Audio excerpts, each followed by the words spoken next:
Welcome to the Side Out Society podcast, your go-to place for the stories, culture, and community surrounding women's volleyball.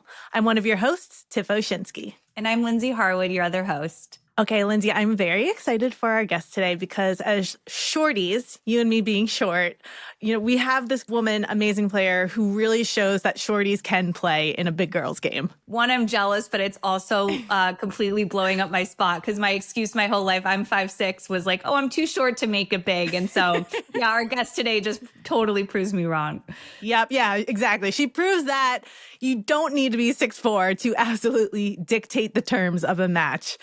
A native of Caguas, Puerto Rico, she actually started as a track runner until her mom suggested she give volleyball a try, which I think is obvious, turned out to be a pretty good tip. Despite standing at just 5'6.5" inches in a sport dominated by giants, she earned a D1 scholarship to Florida International University, where she rewrote the record books and graduated as the program's all-time assists leader with over 4,400. From there, she packed her bags and took her talents on a world tour, playing in top professional leagues in Italy, Poland, France, and Azerbaijan. Oh, and along the way, she served as captain of the Puerto Rican national team, leading her home island to its historic first ever Olympic appearance at the 2016 Rio Games. When the Pro Volleyball Federation launched in 2024, she signed with the Omaha Supernovas, which was a perfect twist of fate given that her husband Colt is an Omaha native.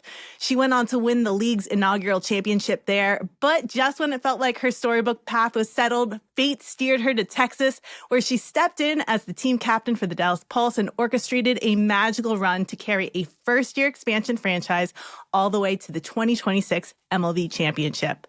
Ladies and gentlemen, please welcome a woman who has some of the freshest fits, the owner of the absolute cutest Bernedoodle you've ever seen, and proof that the best things really do come in small packages, Natalia Valentín-Anderson.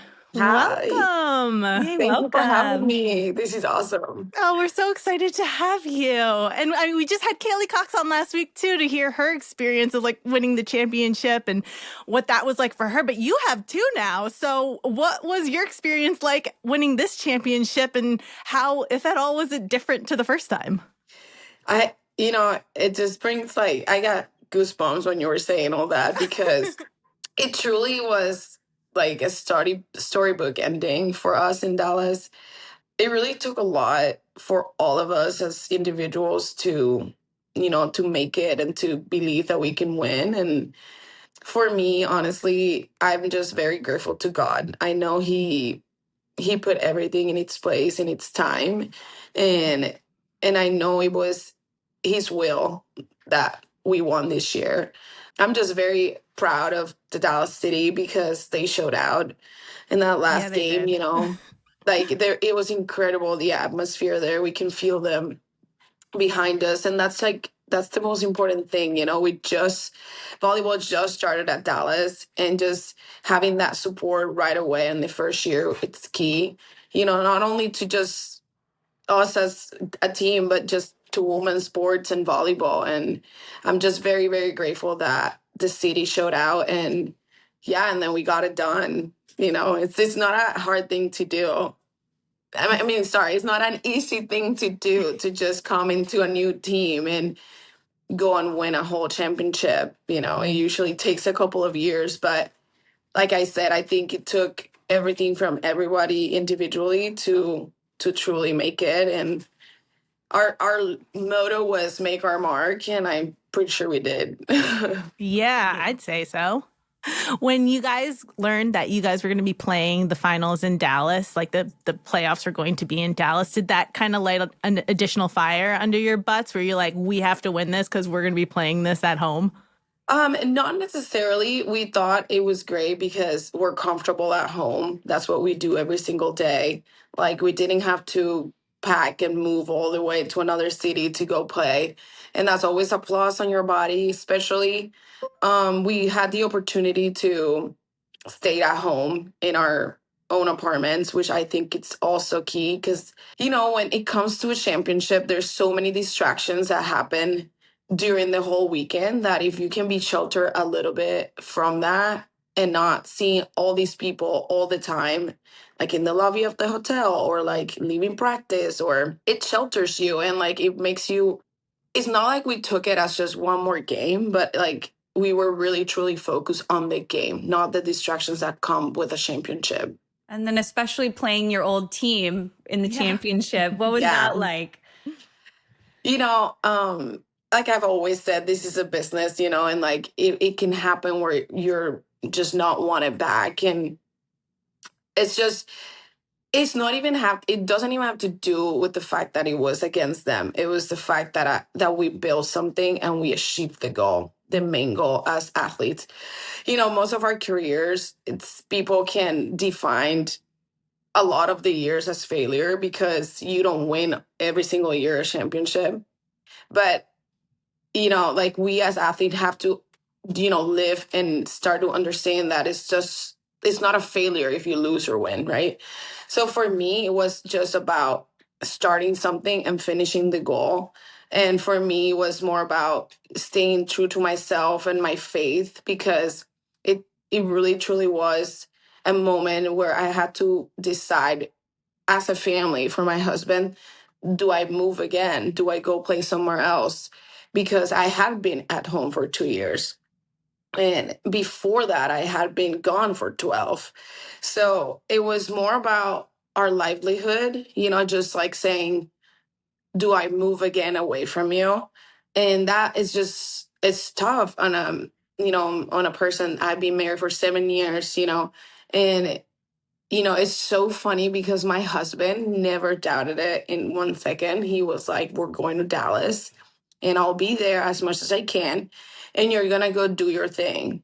And he showed me texts that he sent his friends, like, oh, they're going to win it all. I can see it. And like the fact that he was so faithful and he truly was my guide during the whole process of deciding to move away again and go play it again, and to a team that didn't know most of the girls. I knew maybe three. I knew Kelsey.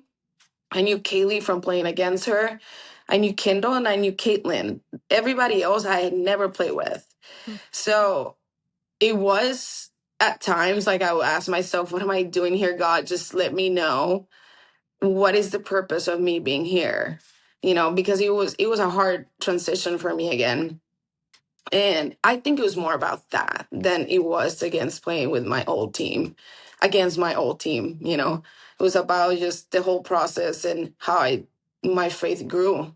And I think at the end of the day, as a person, that's what I care about the most. 12 years, like being away from your husband every season. I mean, that's like such a difficult thing to do. What's like the advice you have? Because I feel like a lot of people have, you know, issues with their spouses when they live together. But like, how do you survive 12 years having to go back and forth from like different countries, different cities, stuff like that? And then what ultimately made you decide that, like, you know what, I am going to do at least like this one more year in Dallas? Yeah. I think it takes two people. You know, it takes two people to put all the effort. For Colt, it was just his selfless self. You know, he was selfless through all those years because he knew that was what I wanted to do. And he was like, I will put your needs before mine because I knew this is what you're meant to do. So for like, it was really hard for him because when I think about it, I was moving away everywhere in the world. He was staying at home. He was staying in the same circle, same atmosphere, same all. I was the one moving and seeing different things and new people and new cultures. And so for me, I feel like time flew a little bit faster than it did for him. And he still encouraged me to do that, you know? So I think it takes two people to make it in long distance. And on top of that, it cannot only be love. There has to be a lot of sacrifices and communication and, like I said, just being selfless with each other, because that truly, I feel, it's what happened, you know, with our relationship. And I'm not gonna lie, there was a lot of times where we both were like, what are we doing? Like, this is so hard, you know, like we barely see each other. And I think it was worth it. I think so. I think so. And just to hear that support from him, from a spouse, you know, is just, it gives me goosebumps. It's really inspiring. And I literally have goosebumps. yeah, just like to be He's the like best. a female athlete at your caliber and like dominating throughout your career, and to have that support, for men who travel, it wouldn't even be a question. They're just like, yeah, we're going and doing this. And like for women, I feel like there's so many different factors, and just to have that support of like, you're the dominant athlete and it's amazing and you're killing it. And to just have that unwavering support is so special. And then to just go out and win the championship, like just so Icing awesome. on the Mhm. I told him, like, this one's yours. Like, you Aw. pushed me to be here. I was like, it's okay. Like, I don't, at times I'm like doubting myself. I'm like, is this what I'm supposed to be doing? Like, and he was like, yes. Like, why are you even questioning that? And he was an elite athlete as well. He played D1 football, but this past weekend on Friday, when there was the MLV Awards, he was getting inducted into his high school Hall of Fame. And he did, I was like, I want to be there for you. And he's like, no, go win a championship. I'm so happy you're not here. I'm like, stop saying that. How did you But two meet? we met it at FIU. Oh, nice. Was it Yes. like, were you in the gym, like both working out because volleyball and football are at the same like time? Did you meet out at a party? Like where was the initial meeting at? So this is gonna come as a surprise, but I knew zero English when I went to college. Aw. The reason why I passed the SAT, I'm pretty sure it was because my math scores was almost perfect. And I took it 3 times. I barely made past it. Went to school, did not know 1 ounce of English. Wow. Like he could ask me, how are you? And I would say my name. Like it was that Does he bad. know any Spanish? Did he at the He's time? he practices every day. It's just hard because Puerto Rican speaks so fast. So I get it, but he's trying. For sure he's trying. He speaks a little bit, I would say. But we met in college and he was in an elevator. He was asking, I don't even know what he was saying. I was just laughing. Like and he's like, oh my God, I'm hilarious. Like, he was like, I'm in. Like, I'm so funny. And then one of our best friends, actually, that he's still both of our best friends from college, Brad, told him, you idiot, she doesn't even speak English. Like, and then Cole realized that I didn't. But then we just had mutual friends because we came to college at the same year. So we were both freshmen and had the same group of friends. And yeah, that's pretty much how it started. That's amazing. That's like a new definition for the elevator pitch, basically, like where you have like 30 seconds to try to get, your goal across. So how did you end up learning English? What was your process like? Did he help you or was it school? My first roommate, Andra, she was from Lincoln, Nebraska. And she taught me so much. Like, she helped me a lot. There was a lot of hand signals, and she was a volleyball player too. And I think that first semester, I had the base. I just was so scared and had no vocabulary at all. Like, It's a hard had language. yes. And like, I had the base because my high school had all the books were in English. So I was better at reading English than like speaking it. And like I could read a sentence and understand the general idea. Obviously I went to school with, English books. But it was really hard for me to, keep a conversation. And I went a lot to this student athlete academic center that semester. I literally lived there. And I feel like in 2.5 months, I started picking it up and started talking. And, it wasn't as good, but I could at least have a conversation with people. And my roommate helped me a lot with words and like, just articulation and all the things. And yeah, throughout the years, for sure, Cole has helped me a lot with words. Like I remember, I think it was my junior year, he had a sentence with like 5 different words I could not pronounce. And it was like, I think it was jewelry store, scrimmage, Fort Lauderdale. See, like I have to think about that one. Those sound pretty good now. Yeah. Oh, it was crazy. He would be like, I went to Fort Lauderdale to the jewelry. It was so funny. So yeah, I mean, there's a lot of friends too. Like I remember I had a football friend telling me share, like we share, and then a chair where you sit, because we don't really know how to pronounce ch. We say sha. So he was like trying to tell me the difference when we were eating lunch one time. I'm like, I'm never gonna get this. Like, so it was like a bunch of things like that. My For mom's sure. from Mexico, so Oh, she never taught me Spanish though growing up because she worked all the time. So my sister and I never really learned Spanish except in school. But I was kind of like you where I was afraid to speak it, but I could read it because we had all the books yes. in Spanish. And Yeah. then once school ended though, I didn't have anyone to practice with and I just lost it all. Yes. It's hard if you don't practice. Like, Mhm. I mean, a lot of people say, "Why is your English still so good?" And I'm like, "Well, I have a husband that only speaks English. Like, I have to practice. And then I have my family that they're all bilingual, but they speak Spanish. They don't speak in English. So I practice both every day. Do they all still live in Puerto Rico, or where do they live now? Actually, as of right now, yes. My younger brother, who was living in Florida for about, I want to say 7, 8 years, Oh. and he just moved back to Puerto Rico. So I have FOMO, like every Aw. Sunday when they're all together, and I'm up there. I'm like, no. What's the But Sunday tradition? oh, they make anything up. To be honest, like I remember one time I made Colt travel to Puerto Rico for my nephew's birthday, and when he saw on the cake that it was a half birthday, he lost his mind. Like, the baby was turning 6 months, and we wanted to celebrate that. And he was like, "Are you serious? He's not even one, and you're telling me to come to Puerto Rico?" I love that. I'm like, well, that's just how we are. But mostly like barbecues and just playing with the kids outside in the backyard. My parents live in a mountain, so it's Oh, beautiful, awesome. in their backyard. And any excuse for us to get together, we do that for sure. Same as Colt's family. I think that's why we got along so well, and our families get along so well, because it's pretty much the same family but different culture. That's so But yeah, we cool. love it.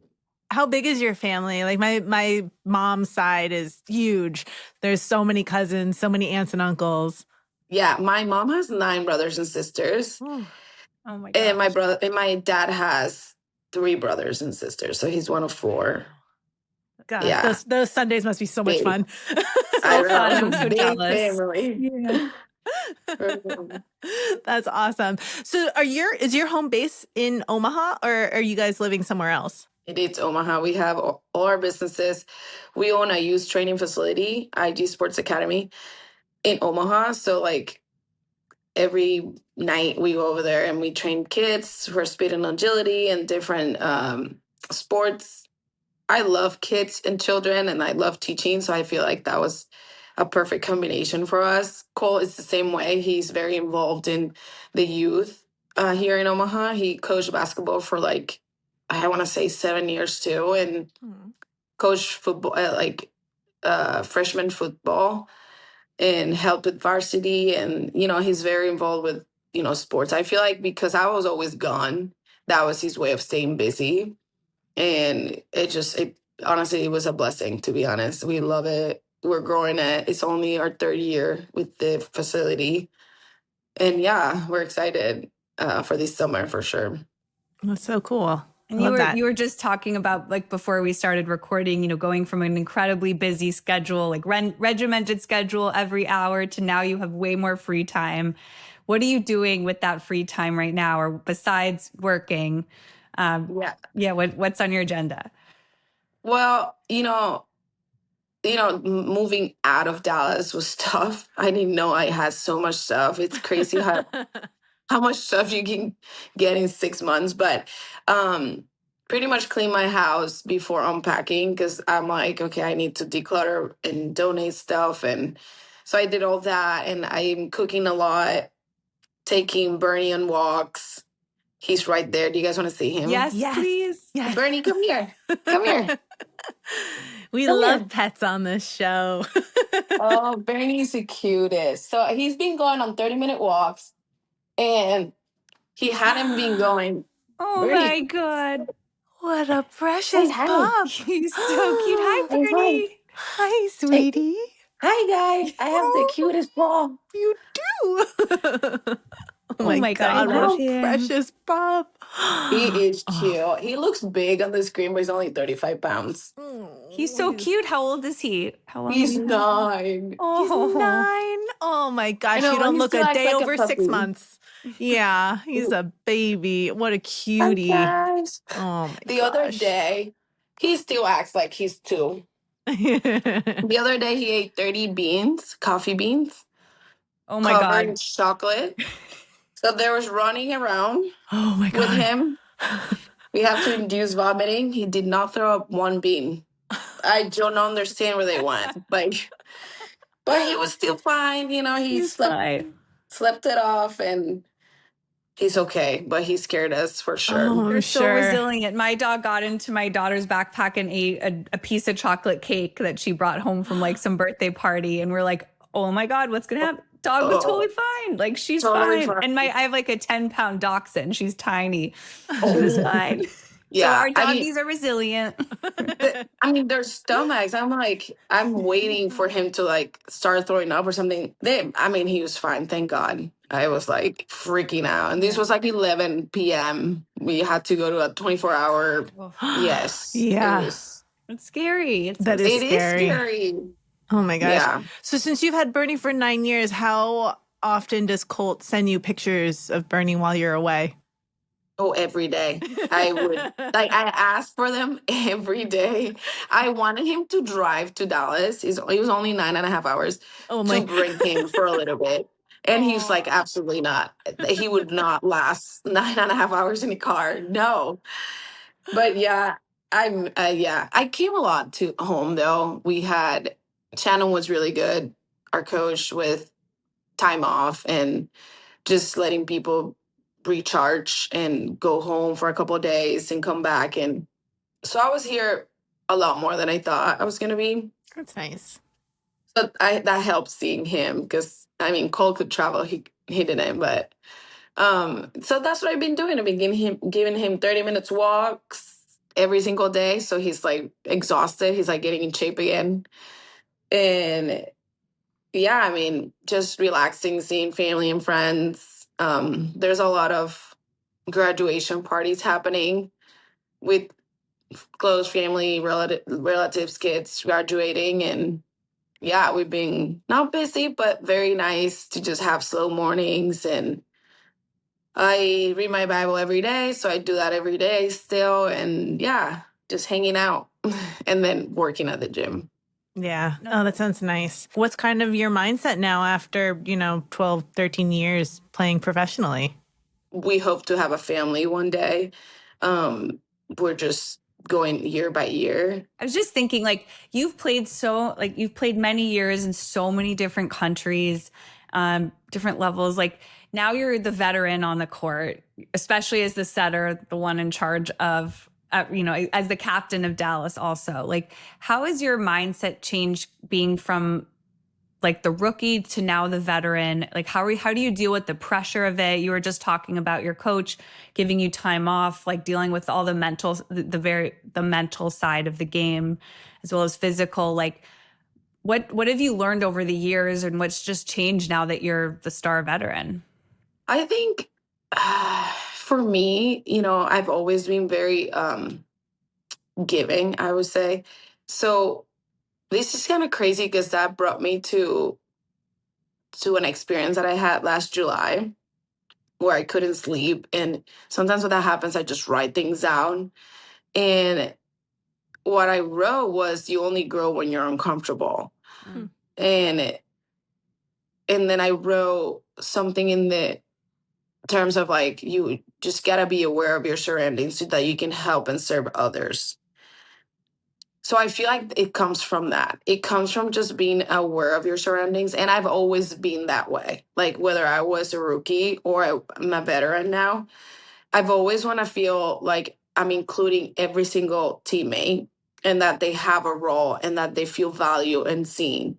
That's just who I am as a person. And I feel like when I bring that to the court, to be honest, that's my biggest attribute. It's not even the sport itself. It's more about just how do I make this group tighter and tighter every single day. And every single person is different, so I can't treat everyone the same way. So those are things that I'm usually very observant about and aware of. And I will say that that's pretty much what I do. I don't even take the pressure of me being a veteran. I just want to make this team better each day, on and off the court, both. So yeah, it's a lot of work. You take a lot in, emotionally, because I'm also very energetic.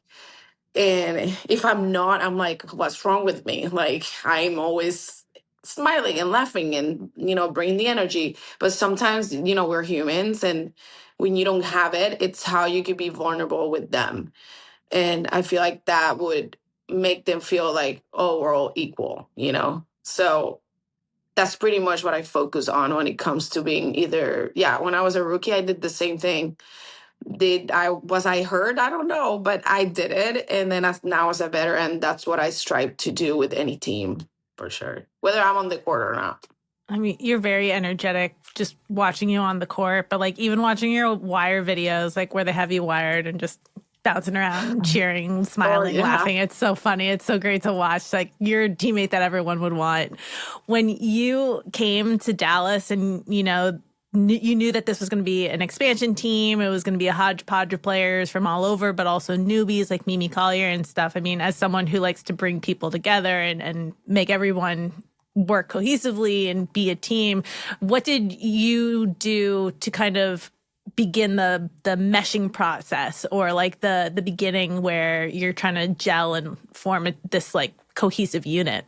Did you have any like team bonding experiences that you like to do? Oh, definitely. Yeah, especially off the court. I feel like we could get so caught up on just staying, practicing and just seeing each other in practice, but it's so important to see each other and like meet the person. Like, I know who you are as a player for the last, couple weeks that I met you, but I want to know who you are as a person so that I can connect with you. I think that's the most important thing. And honestly, this team made it so easy. Like, all of these girls were amazing human beings. And I think that's something Shannon wanted to do when she started recruiting. She wanted good humans. And when you have good humans, like, it is the best thing ever, because everybody just give each other grace. It's for people are selfless. There's a lot of people on our team that became selfless. Everyone wants to play. It's not easy to be on the bench. But the fact that everybody put the team above themselves, and they were still giving it their all in practice for the team, that just proves right there. That's how you can show me, at least, how good of a teammate you are. And this team made it so easy. They were all so locked in, bought in every single day. It didn't have to be rowdy, because people think it should look like something. Like, it should look like, I need to talk more, or no, it was truly everybody coming in and doing their job to the best of their abilities. It didn't have to be like, oh, we got to show everybody that we're together, or we got to be the loudest team out there. No, everyone was themselves, which is how you're going to become the best, when you play like you. And it's just understanding that the main goal was to win it all. And honestly, props to my teammates. They're incredible. I miss them so much. I texted them the other day. I'm like, well, I cannot live with any of you right now. Like, I need you guys. But yeah, that's honestly how it is. And having great humans, just it's a blessing, to be honest. Because at the end of the day, that's what stays. It's just the human part, and the athlete comes and goes. But just who you are and how you treat each other and all that stays forever. What were some of the fun things you learned about your teammates that were not volleyball related? Oh my gosh. Natalia was one of my favorites, honestly. Natalia made me laugh so much. She was always dancing around, I don't know, doing these I don't even know how to explain it, but she like bounced back and forth on the legs. So like I would join her all the time. I'm like, I want to do it with you. I don't know. We had a really, really funny team too. Like Kelsey cracked me up every single day. There's so many little sayings that she had that I would just start laughing so hard. I don't remember from the top of my head right now. Well, actually, this one is hilarious. And I told her I would forever say this to anybody because I thought it was so funny. We were at practice and I don't know what I was saying. And she looked at me and she tilts her head and she goes, I wonder how your brain works. I said, oh, and she goes, said all output, no input. Like, and that's just in the middle of practice. I'm just laughing so hard. And yeah, I mean, Jelly was hilarious. We always said it was in between Kelsey and her, who was the funniest. But I feel like we all got along so well because we were true to ourselves, and it's just so much easier to connect when you're genuine, you know. Mhm. So yeah, that's just a couple of like I don't know. There was this one time actually. I don't know if a lot of people don't know this, but we got stuck for 12 days away because there was that huge snow Oh, that's Oh, right. yeah, I storm in remember. Dallas. Yeah. We were in Orlando and we couldn't leave. I think we went to Atlanta, then we went to Orlando, and we couldn't leave. We were stuck in Orlando for like, I don't even know how many days. And we all decided, like Malaya, Tristan, Mimi, and Jelly were into playing Mario Kart in their rooms. But we got in the team room and they played Mario Kart, and everybody else just sitting on a table. Literally, every single player is sitting on a table playing cards. And I look around and this is at the beginning of the year too. I'm like, this is so rare. Like, I don't remember the last time I had a team that wanted to hang out together, all of them. So I actually went to Shannon and I told her, I'm like, I don't think they understand how rare this is. Like in pro sports, this is not normal. And right there, I realized how special this team was going to be, you know. I love that. Real quick, who's your Mario Kart character? I usually pick Yoshi, but my husband loves him, so I let him take him. Oh, that's And nice of then, you. yeah, or I do one of the princesses, like I don't remember her name. Rosalina. Yes, I'm just because it impressed, sounds Tiff. Latina. Oh, I know the Mario Kart people. My son loves Mario Kart. Not as much anymore. He's a Zelda kid now, but he loved Mario Kart. We saw the Super Mario Brother movie, like the new one that just came out. Oh my gosh. And for his Mother's Day paper, he said, like, if my mom were a princess, she would be, and he wrote Rosalina, and she's kind of a badass, so I love it. I love it. Yes. I just think her name sounds Latina. Like, so I'm like, I don't know. I like it because of that. That's so fun. Like, that's just so fun and such a great visual, imagining everyone together playing. Who's the most competitive at Mario Kart? Oh, just in general, I'm curious who's the most competitive. Mario Kart, I think, honestly, they were always fighting. It was so funny. Like, we would be getting treatment in that room and they would just be fighting with each other. So I feel like, I think all of us have a little bit of competitiveness. But the one that surprised me in Mario Kart was Tristan. She was like all over. And on the team, there's so many of us. I'm one. Kaylee's another one. Sophia, Kendall, Kylie. You're like everybody. Celia is so competitive. I feel like you have to be at this level, but Yeah. you know. Oh, for sure. Yeah. It was crazy how much Caro was so Isa, you know, her demeanor is just, you know, she leads by example, so she doesn't really yell or talk a lot, but she will let you know that she's mad that you made a bad call. You know, yeah, I feel like, yeah, we were all competitive. We fought so much. Like Shannon sometimes had to stop practice and be like, I'm the referee, stop yelling. Like, because we were all like fighting with each other and we're like, we're in the same team, guys. Like, come on. But it was all good. Yeah. I have to ask, just watching you in the games, and when you got a few like full stuff blocks in the finals, like how good does that feel coming from someone who's not 6'4" but just dominates at the net? I feel like if I did that in practice against my teammate, I would go nuts, but let alone in a major game like the championship. Honestly, it's just awesome because obviously that's everybody's game plan. Just hit over me or do whatever, you know? But I think what people don't understand about blocking is that it's not just how high you jump, it's truly timing. It's how you time it and obviously getting your hands, like arms over the net. I am not good at that actually. That's my undisciplined part of blocking where I don't get my hands quick over. But I feel like my timing and lineup are usually right. And that's why I get so many touches. It truly is timing more than anything else. And, you know, I used to I get so excited with blocks. I think that's one of my favorite things to celebrate on the game. But I had a coach overseas that I would get so upset if I got tool or if I couldn't block or if people were hitting over me, and like he yelled at me so hard. His name is Giulio Bergali, and he's Italian, and he was like, I don't really care if you get 100 blocks. You defend the back row just as much as anybody. Don't even care about your block. So stop caring, or like something like that. And I was like, oh my God, he's right. Like that is probably my least skill just because I'm small. It doesn't mean that I'm bad.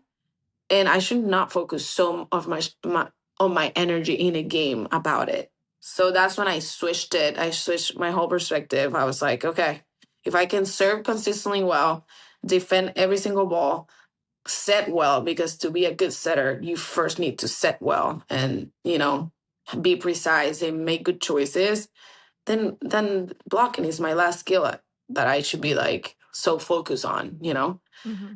And it really changed the way saw myself, because I was not always, honestly. My mom did a really good job when I was young to just let me know, hey, you're small, but that doesn't mean you cannot play at the highest level. It's Love up that. to you to train and do all these things. You know, it's up to you. It's not up to how high you, like how tall you are. And she did really, really good job with me mentally, not telling me that I was small or that it was the opposite. She was telling me, giving me solutions to what it could be a problem in the long run. And yeah, like I never saw it, but you know, when I was playing internationally, everyone's huge. You know, I'm playing against all these amazing players. So yeah, I was a little self-conscious, I guess, but that just switched my perspective, and I was like, okay, great. Like I'm fine. If he doesn't care, then I don't care, you know? Yeah. How did Yeah. you handle like coaches? Because I'm thinking when I was playing, I was an outside hitter in high school, 5'3 1/4. And then when it came to club, there was immediately like, you're libero, like get in the back row. There's no way. Yeah. And then I felt like if I was going to play in college, which the plan was, and I was going to at first, I was going to be DS or a libero, and then ended up not playing because I'm like, I'm 5'3". I'm not going to be going pro. So I'm going to go to school for academics and make a career doing something else. So like, how did you handle any coaches who may have tried to sway you from being a setter, or did you have support the whole time? I have both. And I think, again, I think this is why parents are so important in their kids, you know, development, and just understanding that everyone's journey is different.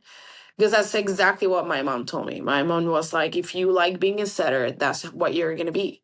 And it's not up to man, but up to God, how you're going to make it. And that faithful, you know, feel that I had my whole life, it's just, I don't know. I never saw it as when I was younger, I really, truly never saw it as an obstacle. But also, I grew up in Puerto Rico where the average height is not 6'3", you know, like here in America. So I was not competing with all these huge girls like here in America where there's so many of them, you know.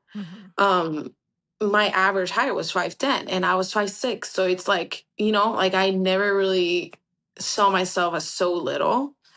I could see how coaches maybe in other countries that their average height is way more, that they can put kids on a box and say, no, like you're gonna be this because you're small. And that's what I'm like, if the kid has the ability, and why not, and I think I'm proud of my height, I'm like, and obviously I work so hard to, be physically good to where I can jump and I can defend myself at the net. And a lot of people call me the exception, but I mean, there could be more exceptions, But if we put the kids on a box, then that's just harder, for anyone to get someone that's as small as I am and has competed at the highest level for so long. It's harder to find those kind of kids that could do that, if we put them all in a box. I remember in Puerto Rico, when I was younger, they started this volleyball program that they can only get 6-footers. Like only people that are 6 foot or higher could be in this volleyball program. Oh, wow. It's terrible. That makes me so It's so bad. And I'm like, oh, so based on my height, I could actually go or not. But again, like I think my mom sheltered me and also there was no social media. I wasn't comparing myself on social media. Like it was a different generation where I was sheltered, from the truth of me being too small. And I mean, I'm glad it happened because who knows where my mind could have gone if I was comparing myself to all these girls that were way taller than me or doing all these things, and parents that were maybe telling me that you're too small. And it was completely opposite for me. So I feel like my mom for sure saw something and was very good at that. My mom and dad both, like they were amazing to me. So yeah. I mean, coaches will always try to change you. I think I had one that told me that I could have been the best libero in the world if I changed to be a libero. And I looked at him in the eyes. But this confidence came from my parents. I looked at him in the eye and I said, but I don't want to be a libero. I want to be a setter. And Good then for you. and then I walked away, and it was respectful. I didn't say anything back to him. I just let him know I want to be a setter. I mean, it doesn't matter if you think I could be the best libero in the world. That's just an opinion, But when you're a kid and a coach tells you that, you believe it because they're the coach, like. Mm-hmm. So it's just, as coaches, we just need to be, because I'm a coach as well. In the summer, I train. We just need to be very careful with the words that we use to our kids these days. There's so much out there for them that I think we just need to lift them up and encourage them. And, obviously being realistic, but also like let them dream a little bit, Yeah. Well, we're going to put this out there and tell all the short girls and boys like us that you can be whatever you want to be. Just look at Natalia. She's proof. She's proof. I love that. What's your go-to exercise to increase your vertical? Because I could use it. I don't have a specific one, but I think squatting is important. Like just any force, the more force you can put on the floor to jump off. I use the Vertimax a lot. It's just straps. It's band resistant, and I'd go do a couple squats and then I go jump with resistant bands, and that helps, create that force again, and like it's holding you down, so it's good. I run a lot too, which they say it's not good for volleyball players, but I love running, and I think does a really good. I think it's good for my mental part of everything.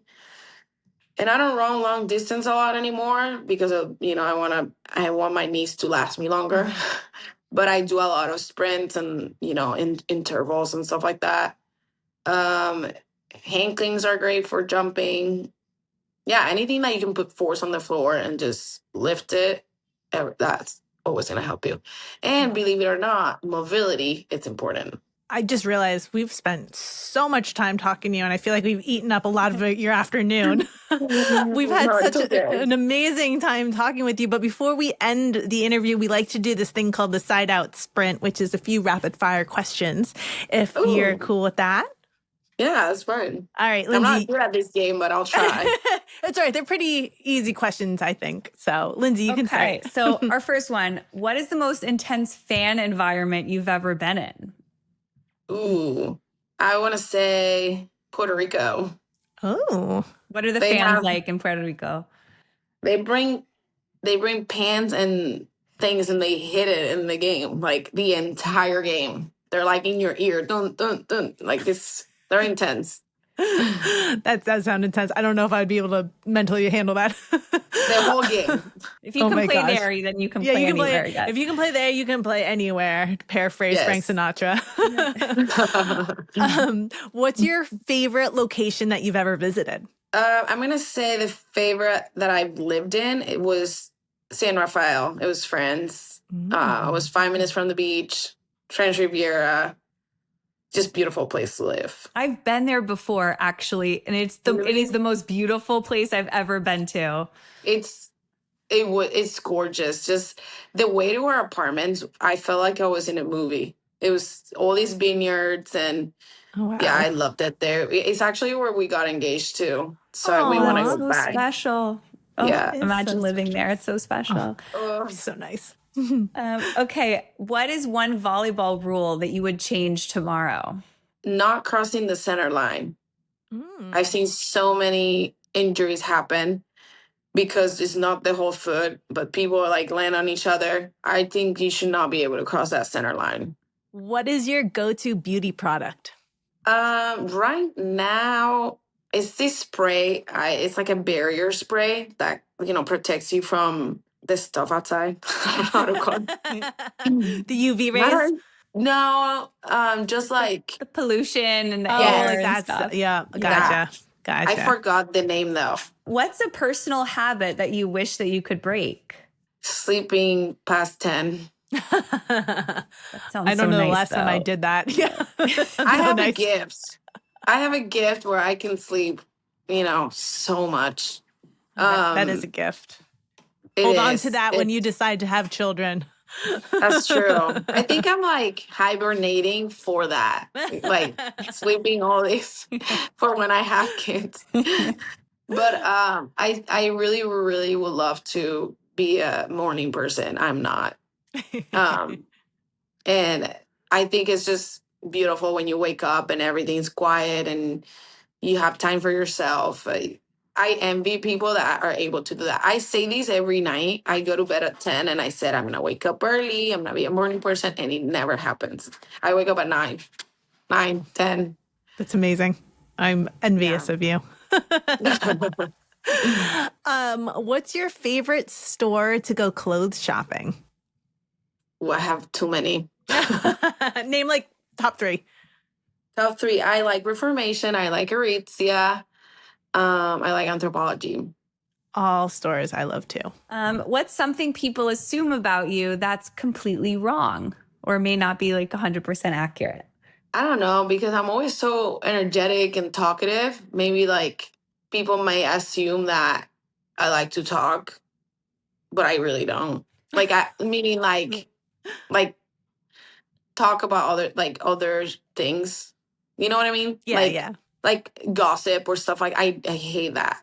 So maybe people could, because I'm so energetic and I don't know, talkative to people, that they might assume that I like to talk about Other don't. people or things like that. Yeah, I forget things. Like I truly don't care in the most respectful way. But I think maybe that's something, I don't know. I have to think about that one a little bit more. That might not be a good answer. What's your go-to karaoke song or song that you know every single word to? Oh my gosh. Okay. It's in Spanish. The artist is Cani Garcia, and it's called Hoy Ya Me Voy, which means I think I know today that I'm song. leaving. Yeah. Hoy ya me voy, amor, y desearé. Love it. Love it. Beautiful voice. I wish I could sing. What's a hobby that you did when you were younger that you would love to do again or love to have time for? I used to do my nails and like my family and friends' nails. And like I just grew out of it. I don't know. And I used to love it. I actually was painting a baby's, she's not a baby, she's like 3 or 4, nails and toes on Saturday. And it was the cutest thing. I'm like, I need to do this more. Like I feel it. I feel like it's like therapeutic for me. Oh, so I love cute, that. too. That is so Yeah. cute. All right. And the last one, what's the best piece of advice you've ever gotten from a coach? Oh, this is a good one. My coach in Poland, when I played in Poland, his name is Stefan Antiga. I just had this player that just didn't want to hit off at me. And I felt like she hit the antenna on purpose on this ball. And I walked away from the huddle and he subbed me out. I didn't know why. Didn't play the rest of the game. We won in 5 sets.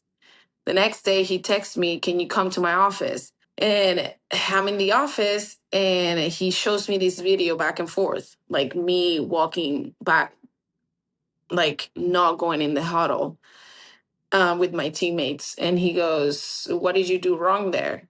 And I'm over here like, I don't know, the ball was too wide or too off. And I was talking volleyball. And he goes, no, I don't care about volleyball. What did you do there? What can you see on your body language? And I'm like, well, I was mad. And he's like, don't you ever do it again. You're my setter. And my setter cannot have this type of behavior on the court. Whether it is on purpose or not, you are the setter and you need to be composed. And that is why I took you out. It wasn't because you were playing bad. It's because of attitude. And I was like, I was shocked. I'm like, oh my, it like hit me. I was like, wow. And never again. One, because I want to be on the court. And if that's the reason you're taking me out, I would not do it again. And 2, because yes, attitude over everything. Like you need to find ways to get that player to want to play for you, and obviously it's not at the expense of your happiness or your respect, but she's still your teammate. You still have a job to do, and attitude over everything. So yes, for sure, one that stuck with me. What a lesson, too. Yeah. Wow. Yeah. Yeah. One that you don't want to Definitely. hear when you're in the moment, but afterwards you're like, it's good. It's a good one. I all I said was, I'm very sorry. That would never happen again. Like, I was embarrassed. Like, truly. Aw. So yeah. But like you said earlier, like if you're not uncomfortable in those moments, like then you're not growing. And then I feel Yeah. like you learn Yeah. to grow as a player. I did grow a lot right there. Yep. Well, Natalia, thank you so much for your time. This was so much fun. We really enjoyed getting to know you both as a volleyball player and all of your fun hobbies and everything off the court. And we really appreciate the time. No, thank you guys. This was absolutely awesome. Like, I enjoyed every minute of it. We're I know so we went happy. over, but I didn't feel like it. Yeah, I didn't we either, but went then I was like, oh long. my God, the time. Thank you so Thank much. you. Thank Yes. you guys. Very nice to meet you.